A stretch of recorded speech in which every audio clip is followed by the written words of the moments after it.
और आज राजनीति की शुरुआत राम के नाम पर लूट करने वालों पर कसते शिकंजे की बड़ी खबर के साथ करेंगे। अयोध्या के भव्य राम मंदिर में करोड़ों श्रद्धालुओं की आस्था के साथ खिलवाड़ करने वालों पर अब कानून का हंटर चलना शुरू हो गया है।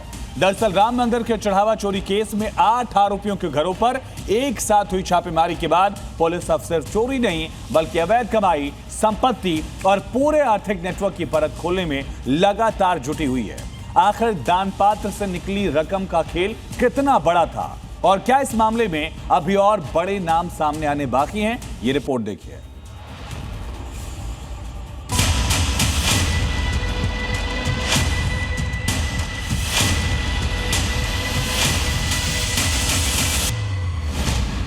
राम मंदिर दान कांड, 8 आरोपियों के घरों पर रेड, चढ़ावा चोरी के किरदार, सबका हो रहा हिसाब। राम मंदिर चढ़ावा चोरी केस में रविवार की सुबह पुलिस ने सबसे बड़ा एक्शन लिया। एक साथ 8 टीमें एक ही वक्त और 8 आरोपियों के घरों पर छापे मारे।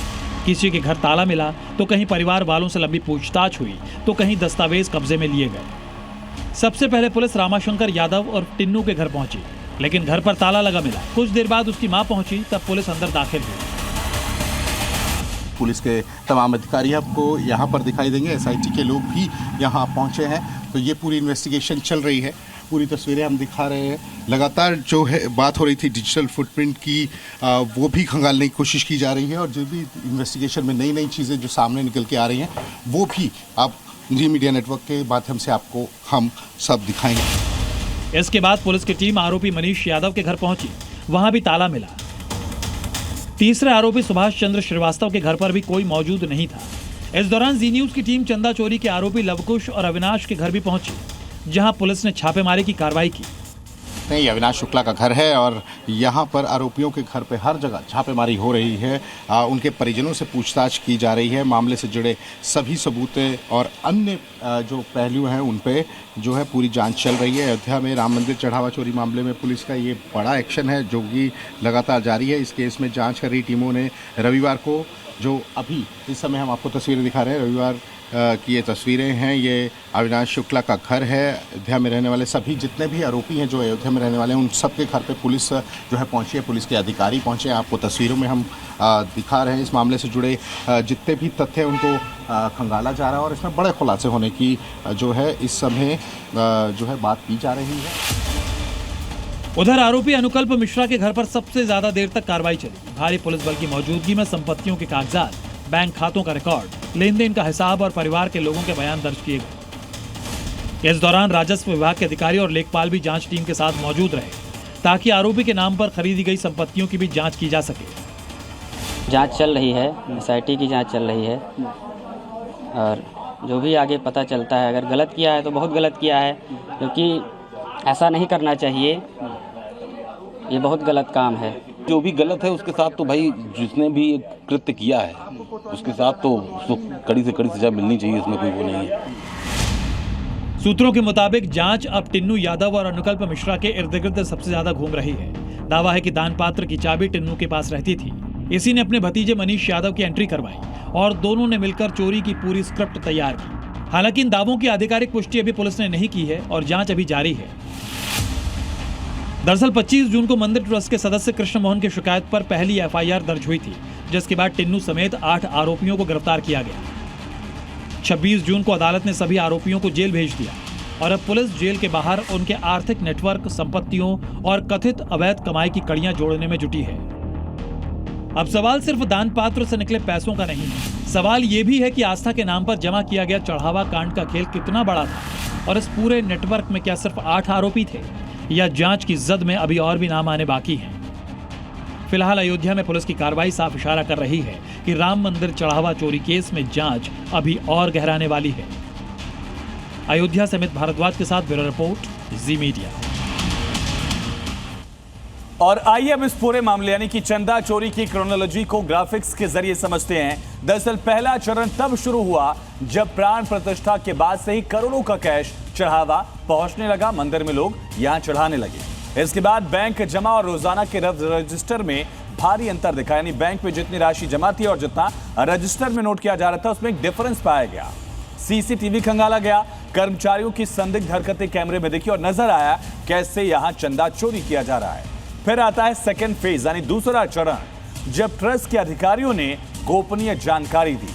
मामले की संवेदनशीलता को देखते हुए एसआईटी का गठन किया गया और एसआईटी ने पैसे ले जाने वाले पूरे रूट और स्टाफ को रेडार पर लिया। एक एक पहलू की जांच की गई, पड़ताल की गई। और फिर तीसरा फेज, जब एसआईटी को दान पात्रों से पैसे गायब होने के पुख्ता सबूत मिले, ये नजर आ गया कैसे चंदा चोरी किया जा रहा है। मामले में शामिल 8 आरोपी गिरफ्तार किए गए, कोर्ट में पेश किया गया। कोर्ट ने 29 जून तक इनको न्यायिक हिरासत यानी जुडिशियल कस्टडी में भेजा है। इसके बाद ट्रस्ट के महासचिव चंपत राय और ट्रस्ट के सदस्य अनिल मिश्रा ने इस्तीफा दे दिया है। हालांकि इस्तीफा स्वीकारा जाएगा। मामले में अब कुछ और बड़े चेहरों पर गाज गिर सकती है, ये कहा जा रहा है।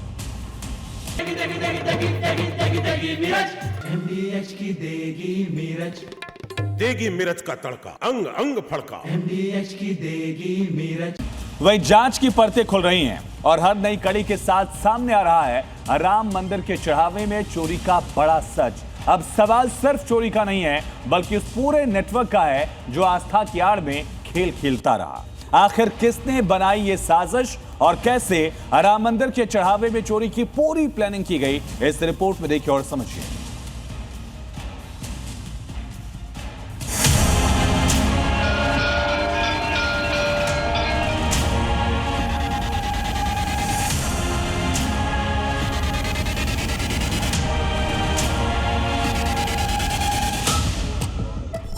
अयोध्या में रामद्रोह का सबसे बड़ा खुलासा।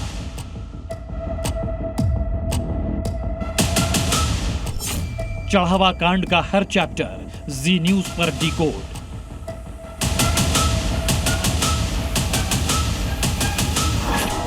चढ़ावा चोरी मामले की जांच जैसे जैसे आगे बढ़ रही है, वैसे वैसे इस मामले में एक के बाद एक खुलासे हो रहे हैं। राम मंदिर चढ़ावा चोरी मामले में जांच का सबसे बड़ा चरण शुरू हो चुका है। एफआईआर दर्ज होने के बाद अब योगी फोर्स रामद्रोह में शामिल गैंग की पूरी आर्थिक कुंडली खंगाल रही है। चल अचल संपत्ति, जमीन, मकान, बैंक खाते, बीमा, लॉकर, आयकर रिटर्न और यहां तक कि रिश्तेदारों के नाम खरीदी गई संपत्तियों की भी जांच होगी।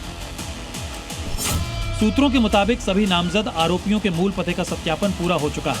अब तहसीलों से उनके नाम पर दर्ज जमीन और मकानों का रिकॉर्ड जुटाया जाएगा। सिर्फ इतना ही नहीं, अगर दूसरे जिलों या दूसरे राज्यों में भी संपत्ति मिली तो वहां से भी पूरा रिकॉर्ड मंगाया जाएगा। राम मंदिर चढ़ावा चोरी का मामला अब सिर्फ गबन तक सीमित नहीं है। जी मीडिया नेटवर्क को मिली जानकारी के मुताबिक आरोपियों की चल अचल संपत्ति का पूरा ब्यौरा और पूरी कुंडली खंगाली जा रही है। आरोपियों द्वारा अपने खास करीबी रिश्तेदारों के साथ जो निवेश किया गया और बैंक खातों की जानकारी, जितनी ज़मीनों की खरीद फरोख्त हुई है और जितनी भी और संपत्ति जो खरीद फरोख्त हुई है, उसकी पूरी कुंडली खंगाल ली गई है और उस पर अब कार्रवाई शुरू है। इससे ये साफ हो गया है, ये सिर्फ चोरी का मामला नहीं, करोड़ों के गबन का मामला है और ये नेटवर्क करोड़ों रुपए से जुड़ा हुआ है। पुलिस की जांच में एक और चौंकाने वाला खुलासा हुआ। आरोपियों ने अपने मोबाइल फोन से व्हाट्सएप चैट, डेटा और दूसरे डिजिटल सबूत मिटा दिए। कई मोबाइल तो पूरी तरह फॉर्मेट कर दिए गए ताकि अगर जांच उन तक पहुंचे तो सबूत ही ना बचे। सूत्रों के मुताबिक चोरी के बाद रकम को ठिकाने लगाने की तैयारी शुरू हो गई थी। सबसे ज्यादा मौका मुख्य आरोपी टिन्नू यादव को मिला, जो कई दिनों तक खुला घूमता रहा। इसी दौरान कथित तौर पर रकम को इधर उधर करने की कोशिश भी होती रही। अब जांच सिर्फ आरोपियों तक सीमित नहीं है। सूत्रों के मुताबिक बैंक अधिकारियों और रकम की गणना से जुड़े कई कर्मचारियों से भी पूछताछ शुरू हो चुकी है, क्योंकि कैश गिनने की पूरी प्रक्रिया में उनकी भी महत्वपूर्ण भूमिका रहती थी। सूत्रों का दावा है कि टिन्नू एंड गैंग ने मंदिर के भीतर अपना पूरा नेटवर्क बना रखा था। करीब 30 लोग अब पुलिस की रडार पर हैं। हर व्यक्ति की भूमिका की जांच हो रही है। जी न्यूज के सूत्रों के मुताबिक आरोपी सिर्फ पैसा नहीं समेट रहे थे, बल्कि सबूत भी मिटा रहे थे। व्हाट्सएप चैट डिलीट की गई, मोबाइल फॉर्मेट किए गए ताकि जांच एजेंसियों के हाथ कोई सबूत न लग पाए। लेकिन जांच एजेंसियों ने डिजिटल फुटप्रिंट ढूंढने के साथ साथ उन लोगों तक पहुंचने की भी पूरी ट्रेल ढूंढ ली है जो इस नेटवर्क का एक बड़ा हिस्सा थे। एसआईटी जांच में एक और बड़ा सवाल खड़ा हुआ है। आरोपी अनुकल्प मिश्रा, जिसकी सैलरी करीब 18 से 20 हजार रुपए बताई गई, उसने कुछ महीने पहले अपने गांव में भव्य कथा का आयोजन कराया। सूत्रों के मुताबिक इस आयोजन में करीब 8 से 10 लाख रुपए खर्च हुए। 500 महिलाओं को साड़ियां बांटी गई। हम अंकल्प मिश्रा के घर पे पहुंचे हैं, जो पैतृक निवास उनका बताया जाता था। मिल्कीपुर विधानसभा में ये अंकल्प मिश्रा का घर है और ये देख सकते हैं कि यहाँ पर पुलिस भी मौजूद है। लगातार जो 8 नामजद आरोपी थे, लगातार घरों पर जो है छापेमारी की जा रही है, पूछताछ की जा रही है, ताकि कुछ और भी सबूत मिल सके पुलिस को, ताकि आगे की जो कार्रवाई है वो हो सके। अब सवाल यही है कि इतनी कम सैलरी में इतना बड़ा आयोजन कैसे हुआ। जांच एजेंसीज को शक है कि इसके पीछे चढ़ावा चोरी की रकम का इस्तेमाल हुआ। एसआईटी की जांच में टिन्नू, अनुकल्प, लवकुश और सुभाष के पास आय से अधिक संपत्ति के संकेत मिले हैं। सिर्फ संपत्ति ही नहीं, उनकी लाइफस्टाइल में भी अचानक बड़ा बदलाव आया। अब यही बदलाव जांच का सबसे बड़ा सुराग बन गया है। ब्यूरो रिपोर्ट, जी मीडिया। जिन्होंने यूज किया है वो जानते हैं असली हींग का स्वाद। MDH सुपर हींग, शुद्धता का असली तड़का। MDH। मुंबई में मुहर्रम के दिन कैप्सूल वाली साजिश रची गई थी और टारगेट पर 30,000 लोग थे। फयाज प्रेम जी ने 30,000 लोगों को मौत बांटने की तैयारी कर ली थी। दर्द की दवा और विटामिन के नाम पर लोगों को चूहे मारने वाला जहर दे रहा था। मुंबई पुलिस की मुस्तैदी ने एक बहुत बड़ी त्रासदी से हजारों लोगों को बचा लिया। आइए आपको बताते हैं कि मास किलिंग की ये साजिश आखिर क्या थी और कैसे रची गई थी। मुंबई, मुहर्रम का जुलूस, हजारों लोगों की भीड़, मातम और अकीदत का माहौल।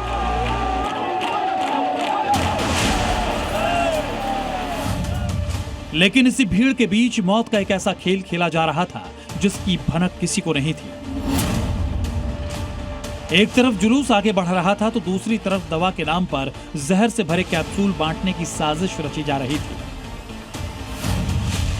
निशाने पर 1, 2, 100, 500 नहीं बल्कि पूरे 30,000 लोग थे। लेकिन इससे पहले कि यह साजिश अपने अंजाम तक पहुंचती, मुंबई पुलिस ने पूरी प्लानिंग का पर्दाफाश कर दिया। नाम फयाज प्रेम जी, वारदात कैप्सूल वाली साजिश, टारगेट 30,000 लोग। ये वही शख्स है जो मुंबई में मुहर्रम की जुलूस के दौरान लोगों को पेनकिलर के नाम पर मौत बांट रहा था। नाम प्रेम है और काम कैप्सूल में जहर भरकर देना था। साजिश बहुत बड़ी थी, लेकिन फयाज की पूरी प्लानिंग पर पानी फिर गया। मुहर्रम जुलूस की व्यवस्था संभाल रही महिला वॉलंटियर्स ने आरोपी के हाथ में बड़ी संख्या में कैप्सूल देखे, जिसके बाद फयाज की प्लानिंग की पोल खुल गई। 100 साल के ऊपर की हिस्ट्री में कभी ऐसा कोई हादसा हुआ नहीं है और कोई प्रसाद में या जो नियाज़ें बढ़ती है आज तक के कभी कुछ ऐसा नहीं हुआ कि किसी को फूड पॉइजन भी हो गया है। और ये 8-10 दिन का प्लानिंग, 15 दिन का प्लानिंग नहीं होगा, शायद पहले से होगा और इसके पीछे और भी कुछ लोग होंगे जो अभी पुलिस इन्वेस्टिगेशन कर रही है। मुंबई पुलिस ने मोर्चा संभाला, लेकिन तब तक कुछ लोग कैप्सूल खा चुके थे। मुझे थोड़ा से डाइसी और एकदम वो अजीब सा लगा। पुलिस ने जैसे अनाउंसमेंट किया और मैंने वो देखा वो आदमी को बांटते हुए, तो वो आदमी जंबो थैली से ऐसे उड़ा उड़ा के नियाज दे रहा था, जो कि हमारे में नहीं है ऐसे कि मौला की नियाज हम फेंक के दे या कुछ दे। और जब वो फेंक के दे रहा था तभी मुझे कहीं ना कुछ डाउट हो रहा था कि ये हमारे वाला तो बिल्कुल भी नहीं है, क्योंकि हम लोग में ऐसे कोई फेंक के नियाज देता नहीं है। सुबह करीब 4 बजे सलमान सैयद नाम के युवक की अचानक तबीयत बिगड़ गई, उल्टियां होने लगी, तेज पेट दर्द शुरू हो गया और पुलिस को समझते देर नहीं लगी कि मामला किसी बड़ी साजिश का है। खाला थी कि अपने लड़का को दे रही थी। खाला से पूछे खाएगी, बोला 3 किलो है, दर्द है। मैं सोचा काम करा हूँ, अपने लड़का की खिला रहे तो मैं भी खा लेता हूँ। मैंने एक गोली लेके खा लिया, तो मेरे को घर पे पहुँचते जो घर से 5 मिनट पहले उल्टी आना चालू हो गया था। उल्टी आना चालू हो गया तो उसके बाद में मेरे को मालूम पड़ा कि लॉस करा था कि दवा जहरीला है। पुलिस ने जब आरोपी फयाज प्रेम जी से पूछताछ की तो खुलासे ने हर किसी को चौंका दिया। आरोपी ने कबूल किया कि उसका निशाना सिर्फ 1-2 लोग नहीं बल्कि जुलूस में मौजूद हजारों लोग थे और इस टारगेट को पूरा करने के लिए फयाज ने काफी पहले से तैयारी की थी। उसने 50 किलो जिंक फॉस्फाइड खरीदा था, 30,000 खाली कैप्सूल ऑनलाइन मंगवाए थे, 15 दिन तक कैप्सूल में जहर भरा। प्लानिंग थी दर्द की दवा बताकर जहरीले कैप्सूल को बांटने की। हालांकि मुंबई पुलिस अब तक 14,900 कैप्सूल बरामद कर चुकी है। सबसे चौंकाने वाली बात यह है कि आरोपी ने कैप्सूल के साथ एक प्रिंटेड पेपर भी रखा था जिसमें दवा की तरह निर्देश लिखे गए थे ताकि लोगों को यही लगे कि ये कोई मेडिकल कैप्सूल है। यानी पूरी तैयारी लोगों को धोखे में रखकर जहर खिलाने की थी। साजिश को अंजाम देने से पहले फैयाज डोंगरी इलाके की सन डॉर्मेट्री में रुका था।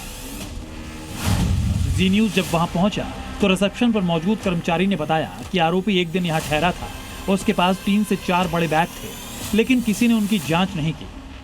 फैयाज प्रेम जी नाम का व्यक्ति है, पुणे का रहने वाला है, मुंबई आया था। 15 दिन वो मुंबई में रहता है। ये मेरे पीछे आप सन डॉर्मेट्री देख रहे हैं, यहीं पर वो व्यक्ति 15 दिन तक यहाँ पर रहा और उसके बाद यहाँ पर वो मुहर्रम का जो जुलूस था वहाँ पर जाता है। तकरीबन 14,900 जिंक फॉस्फाइड से भरी हुई जो वो है क्या जो गोलियां हैं वो लोगों के बीच में यहाँ बांटना शुरू करता है। और कोशिश उस टाइम पे लोगों की थी, पहले पूछते हैं, शक होता है और उसको पकड़ा जाता है। लेकिन फयाज की ये प्लानिंग धरी की धरी रह गई और वो पुलिस के गिरफ्त में है। मुंबई पुलिस उसके विदेशी दौरों, संभावित साथियों और इस पूरी साजिश के पीछे किसी बड़े नेटवर्क की मौजूदगी की भी जांच कर रही है। मुंबई से अंकुर त्यागी के साथ ब्यूरो रिपोर्ट, जी मीडिया। अब छोलिया हो या लोबिया, सफेद चने या काले चने, सब कुछ मजेदार बने।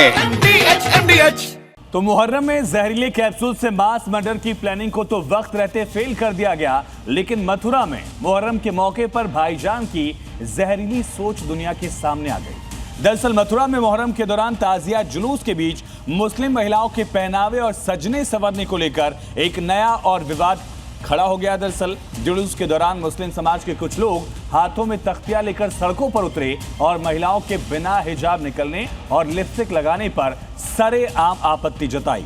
और इस दौरान एक मौलाना ने महिलाओं को शर्म करने की नसीहत देते हुए एक बड़ा विवादित बयान दिया। देखिए।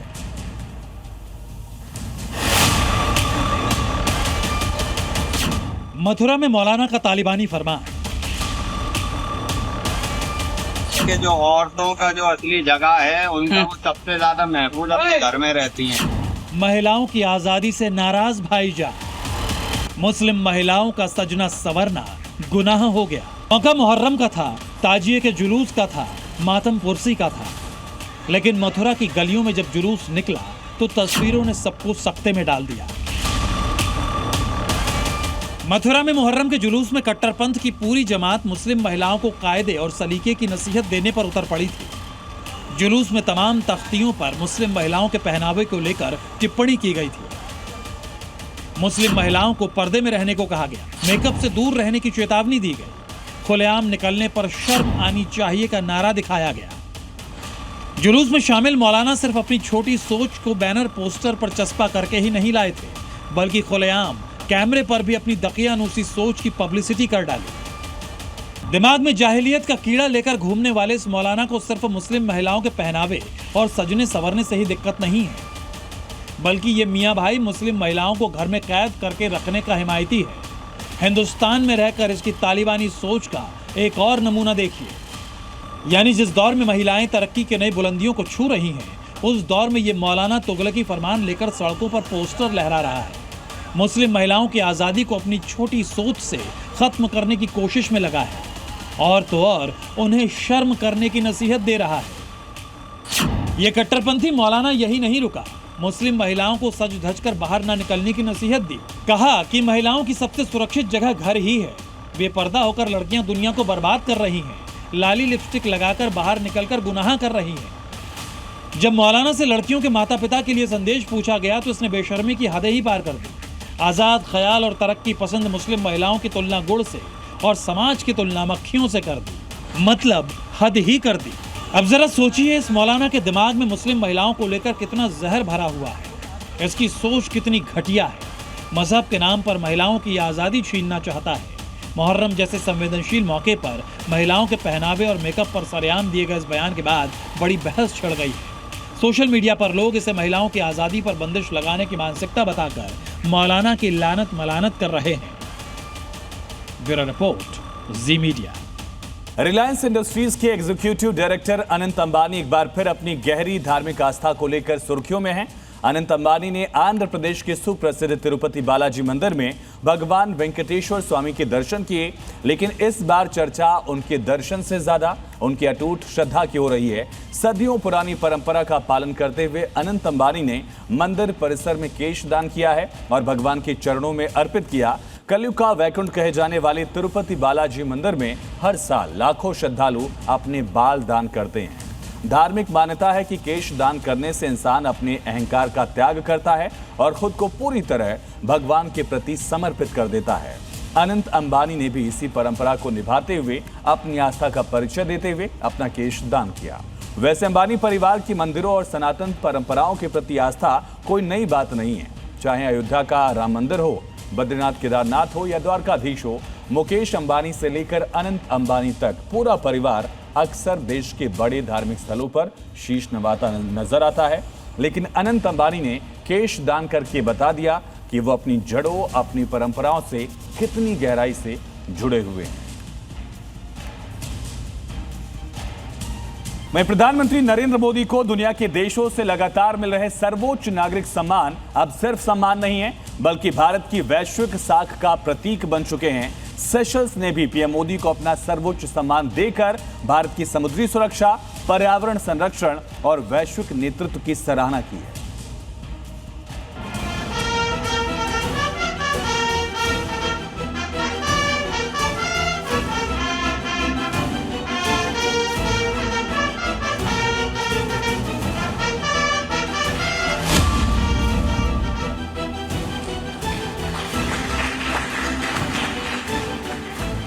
प्रधानमंत्री नरेंद्र मोदी को एक और सर्वोच्च सम्मान, सेशल्स में guardian of the blue horizon से सम्मानित। 10 साल में 33 देशों से मिला सर्वोच्च सम्मान। ये सिर्फ एक सम्मान नहीं, बल्कि पर्यावरण संरक्षण, जलवायु नेतृत्व और समुद्री संसाधनों की रक्षा के लिए भारत की भूमिका को वैश्विक मान्यता है। अब तक प्रधानमंत्री मोदी को दुनिया के कई देशों ने अपने सर्वोच्च नागरिक सम्मान से सम्मानित किया है, लेकिन सेशल्स का यह सम्मान किसी राजनीतिक उपलब्धि के लिए नहीं, बल्कि पृथ्वी और समुद्र के भविष्य के लिए किए गए प्रयासों की वजह से मिला है। यही वजह है कि इस सम्मान के साथ पीएम मोदी को एक विशेष उपाधि भी दी गई, guardian of the blue horizon, यानी वो नेतृत्व जो समुद्र, पर्यावरण और आने वाली पीढ़ियों के भविष्य की रक्षा के लिए काम कर रहा है। भारत ऐसे हिंद महासागर की कल्पना करता है जहां समुद्री सुरक्षा के साथ आर्थिक समृद्धि भी बढ़े, जहां हमारी साझेदारी आकार नहीं, आपसी सम्मान और विश्वास पर आधारित हो, और जहां हम हर देश के पास पास नहीं, साथ साथ। समंदर की सुरक्षा के प्रति पीएम मोदी के समर्पण का सम्मान सेशल्स ने किया। आपको बता दें कि प्रधानमंत्री मोदी को अब तक सेशल्स समेत 33 देश सर्वोच्च सम्मान से सम्मानित कर चुके हैं। 2025 में इथोपिया ने पीएम मोदी को ग्रेट ऑनर निशान ऑफ इथोपिया से सम्मानित किया। 2024 में कुवैत ने ऑर्डर ऑफ मुबारक अल कबीर से सम्मानित किया, तो 2020 में अमेरिका ने पीएम मोदी को लीजन ऑफ मेरिट सम्मान से नवाजा था। इतना ही नहीं, फ्रांस, ब्राजील, ग्रीस, मिस्र, फिजी जैसे देश भी पीएम मोदी का लोहा मानते हुए उन्हें सर्वोच्च सम्मान से सम्मानित कर चुके हैं। भारत के प्रधानमंत्री को मिले ये सम्मान बताने के लिए काफी है कि दुनिया में भारत की साख पीएम मोदी के नेतृत्व में किस तरह मजबूत होती जा रही है। ब्यूरो रिपोर्ट, जी मीडिया।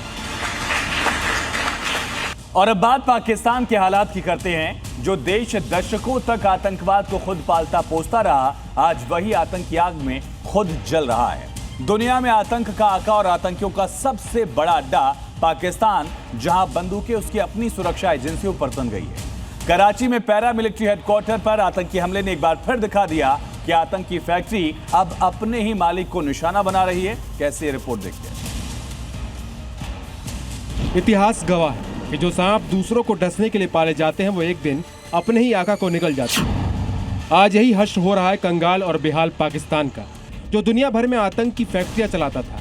भारत को जख्म देने के सपने देखता था, आज वो खुद बारूद के ढेर पर बैठा है। शनिवार की रात करीब 8:30 बजे कराची का गुलिस्तान जोहर इलाका गोलियों की गड़गड़ाहट और हैंड ग्रेनेड के धमाकों से कांप उठा।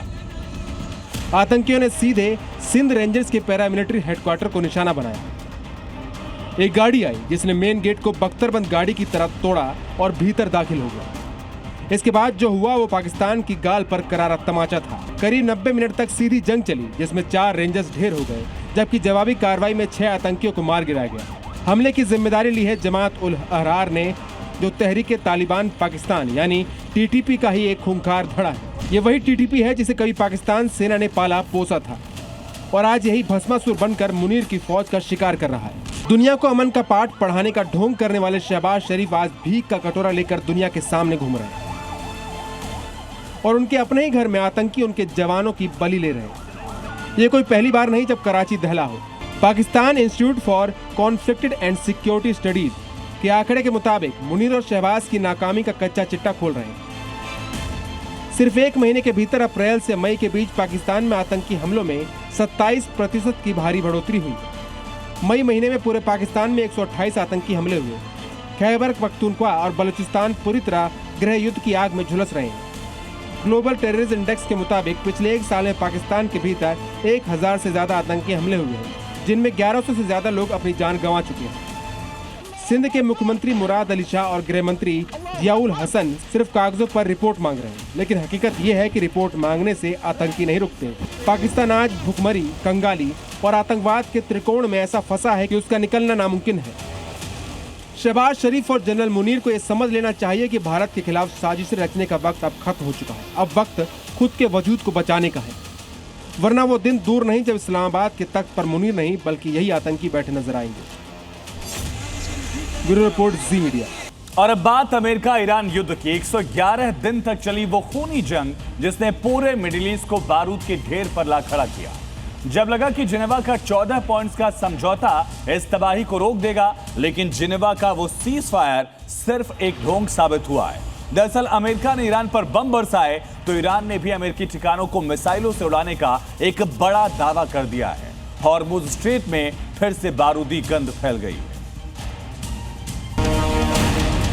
111 दिन, ये वो वक्त था जब मिडिल ईस्ट की धरती पर 2400 घंटे सिर्फ मौत बरस रही थी। न महाशक्ति अमेरिका झुकने को तैयार था, न ही जिद पर अड़ा ईरान पीछे हटने का नाम ले रहा था। पूरी दुनिया इस महाविनाश से कांप रही थी और तब जाकर स्विट्जरलैंड के जिनेवा में दोनों देश एक मेज पर आए। 24 पॉइंट्स के समझौते का एक मसौदा तैयार हुआ ताकि मिडिल ईस्ट में शांति बहाल हो सके। दुनिया ने राहत की सांस ली, लेकिन ये राहत महज एक छलावा थी।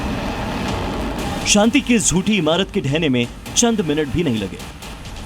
हॉर्मुज स्ट्रेट से गुजर रहे एक तेल टैंकर MT कीकू पर अचानक से एक ड्रोन आकर गिरता है। ब्रिटिश समुद्री सुरक्षा एजेंसी UK MTO के मुताबिक हमला इतना जोरदार था कि जहाज का कंट्रोल रूम तबाह हो गया। गनीमत रही कि तेल का रिसाव नहीं हुआ और क्रू मेंबर्स बाल बाल बचे, लेकिन इस एक ड्रोन हमले ने जिनेवा समझौते के परखच्चे उड़ा दिए। अमेरिका ने सीधे उंगली उठाई ईरान पर। अमेरिकी राष्ट्रपति डोनाल्ड ट्रंप ने एक दिन पहले ही चेतावनी दी थी कि अगर ईरान ने सीज फायर तोड़ा तो अंजाम भुगतना होगा, और ठीक वही हुआ। अमेरिकी सेंट्रल कमांड यानी कि सेंटकॉम के आदेश पर अमेरिकी नौसेना के फाइटर जेट्स ने उड़ान भरी। करीब 1 घंटे तक ईरान के मिसाइल अड्डों, ड्रोन ठिकानों और तटीय रडार साइट्स पर बमों की ऐसी बारिश हुई कि ईरान फिर दहल उठा। सेंटकॉम के मुताबिक हॉर्मुज स्ट्रेट के पास ईरान के 10 सैन्य ठिकानों को मिट्टी में मिला दिया गया। अमेरिका के इस प्रहार से ईरान तमतमा उठा। ईरान की रिवॉल्यूशनरी गार्ड कॉर्प्स ने तुरंत मोर्चा संभाला। ईरान ने सीज फायर को ताक पर रखकर दावा किया कि उसने बहरीन और कुवैत में मौजूद अमेरिकी सैन्य ठिकानों को मिसाइलों और सुसाइड ड्रोन से निशाना बनाया है। इस टकराव की कहानी शुरू हुई 23 जून से, जब संयुक्त राष्ट्र ने हॉर्मुज स्ट्रेट में फंसे जहाजों के लिए 2 नए समुद्री रास्तों का ऐलान किया। ईरान ने इसे मानने से इनकार कर दिया। फिर 25 जून को ओमान तट के पास एवर लवली जहाज पर संदिग्ध ड्रोन से हमला हुआ। जहाज को नुकसान पहुंचा, लेकिन सभी चालक दल सुरक्षित रहे। फिर अगले दिन 26 जून को अमेरिका ने हमले को समझौते का उल्लंघन बताया और ईरान के मिसाइल, ड्रोन और रडार ठिकानों पर हवाई हमला कर दिया। इसके ठीक अगले दिन 27 जून को ईरान ने अमेरिकी ठिकानों पर जवाबी हमले का दावा किया और इसी दिन स्ट्रेट ऑफ हॉर्मुज में एक और तेल टैंकर पर अटैक हो गया। फिर 28 जून को अमेरिका ने जवाबी कार्रवाई में 10 ईरानी सैन्य ठिकानों पर हमला बोल दिया और ईरान ने भी बहरीन और कुवैत में अमेरिकी ठिकानों को निशाना बनाया। ईरान ने साफ कर दिया कि दुनिया चाहे जो कर ले, वो हॉर्मुज स्ट्रेट को लेकर किसी भी कीमत पर समझौता नहीं करेगा। तो तस्वीर एकदम साफ है। जेनेवा की मेज पर जिस शांति समझौते पर दस्तखत हुए थे, वो महज एक ढोंग था। दोनों देशों के दिलों में सुलग रही नफरत की आग अब भी बुझी नहीं है। अमेरिका ने ईरान को दहलाया है तो ईरान ने कुवैत और बहरीन में अमेरिकी ठिकानों पर मिसाइलें दागने का दावा किया। हॉर्मुज स्ट्रेट फिर से जंग का सबसे बड़ा अखाड़ा बन चुका है और अब सवाल यह है कि क्या यह चिंगारी पूरे मिडिल ईस्ट को एक ऐसे महायुद्ध में झोंक देगी जहां से वापसी का कोई रास्ता नहीं होगा। ब्यूरो रिपोर्ट, जी मीडिया। और रूस जो कल तक भारत, चीन समेत पूरी दुनिया को कच्चा तेल बेचकर अरबों डॉलर कमा रहा था, आज उसी पुतिन के देश में पेट्रोल की एक एक बूंद के लिए हाहाकार मच गया है।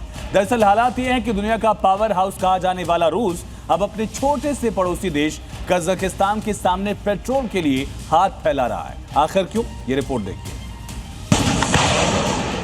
तारीख 18 जून 2026 रूस के इतिहास में यह तारीख एक काले दिन की तरह दर्ज हो चुकी है। इसी दिन यूक्रेन के अत्याधुनिक और विनाशकारी ड्रोन्स ने रूस की राजधानी मॉस्को में अहम तेल रिफाइनरी को निशाना बनाया था।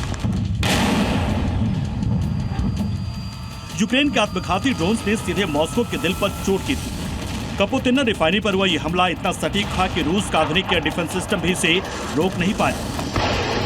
आसमान को छूती आग की लपटें और धुएं का ये गुब्बार गवाही दे रहा है कि युद्ध अब पुतिन के घर तक पहुंच गया था। हमला इतना सटीक था कि पल भर में पूरी रिफाइनरी आग के शोलों में तब्दील हो गई। आपको बता दें कि अकेले रिफाइनरी पूरे मॉस्को क्षेत्र के लगभग 40% ईंधन की जरूरत को पूरा करती थी। इस एक हमले ने रूस की रीढ़ माने जाने वाले एनर्जी इंफ्रास्ट्रक्चर को हिलाकर रख दिया। जो दुनिया के देशों को तेल बांटता था, आज उसके अपने नागरिक सड़कों पर पेट्रोल डीजल के लिए तरस रहे हैं। मॉस्को लेकर सेंट पीटर्सबर्ग तक पेट्रोल पंपों पर किलोमीटर लंबी लाइनें लगी हैं और जनता में भारी आक्रोश है। रूसी सरकार ने जिस इंफॉर्मेशन बबल यानी सूचना के गुब्बारे को बनाकर जंग की कड़वी हकीकत को अपनी जनता से छुपा रखा था, यूक्रेन के ड्रोन्स ने उस गुब्बारे को हवा में उड़ा दिया। अब युद्ध का सीधा असर आम रूसियों की जेब और उनकी रोजमर्रा की जिंदगी पर पड़ रहा है। इस ऐतिहासिक ईंधन संकट से उबरने के लिए अब पुतिन सरकार ने कजाकिस्तान का दरवाजा खटखटाया है। रॉयटर्स की रिपोर्ट के मुताबिक रूस ने कजाकिस्तान से तुरंत 50,000 टन पेट्रोल सप्लाई करने की मांग की है, लेकिन इस मांग ने पड़ोसी देश कजाकिस्तान को एक बेहद मुश्किल कूटनीतिक धर्म संकट में डाल दिया है। कजाकिस्तान ना तो खुलकर हाँ कह पा रहा है और ना ही सीधे ना। कजाकिस्तान के असमंजस की दो बड़ी वजह है। पहली ये कि कजाकिस्तान का ज्यादातर कच्चा तेल रूसी पाइपलाइनों और बंदरगाहों के जरिए दुनिया के बाजारों में जाता है। रूस पहले भी दबाव बनाने के लिए रास्तों को रोकने की धमकी दे चुका है। और दूसरी और सबसे बड़ी वजह है यूक्रेन का डर। कजाकिस्तान को डर है कि अगर उसने रूस को पेट्रोल दिया तो यूक्रेन के खतरनाक ड्रोन उसके उन बुनियादी ढांचों को भी तबाह कर देंगे जो रूसी क्षेत्र से गुजरते हैं। रूस और यूक्रेन के बीच ये जंग अब सिर्फ सीमाओं तक सीमित नहीं रहेगी। साल 2022 से शुरू हुआ सिलसिला साल 2026 में आकर एक महाविनाश का रूप ले चुका है।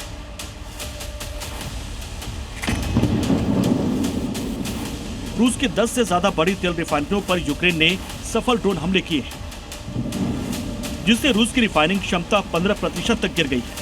पश्चिमी देशों के कड़े प्रतिबंधों और अब तेल ठप होने से रूस की अरबों डॉलर का नुकसान हो रहा है। यही नहीं, रूस की करेंसी रूबल भी लगातार कमजोर पड़ रही है। दोनों तरफ से लाखों सैनिक और बेगुनाह नागरिक इस जंग की भेंट चढ़ चुके हैं। यूक्रेन के दर्जनों शहर मलबे में तब्दील हो चुके हैं। उसका पावर ग्रिड पूरी तरह से बर्बाद हो चुका है, लेकिन उसकी ड्रोन आर्मी ने अब रूस के भीतर घुसकर वार करना शुरू कर दिया है। 4 साल से चल रही इस भीषण जंग ने विनाश का ऐसा मंजर दिखाया है जिसने पूरी दुनिया को दहला दिया। दोनों तरफ से सैन्य और नागरिक मिलाकर अब तक लाखों लोग मारे या घायल हो चुके हैं। यूक्रेन में तबाही का आलम यह है कि लाखों रिहायशी इमारतें, स्कूल, अस्पताल और पूरा पावर ग्रिड मलबे के ढेर में तब्दील हो चुका है। यूक्रेन ने इस बार सीधे पुतिन के उस पावर सेंटर पर हमला किया है जो इस पूरे युद्ध की फंडिंग कर रहा था। कच्चा तेल होने के बावजूद रिफाइनरियों के तबाह होने से रूस आज पेट्रोल के लिए मोहताज हो चुका है। अब देखना ये होगा कि क्या कजाकिस्तान अपनी जान जोखिम में डालकर रूस की मदद करता है या फिर पुतिन का ईंधन संकट रूस के भीतर ही किसी बड़े घरेलू विद्रोह की वजह बनता है। ब्यूरो रिपोर्ट, जी मीडिया। MDH की देगी मिर्च, देगी मिर्च का तड़का, अंग अंग फड़का। MDH की देगी मिर्च।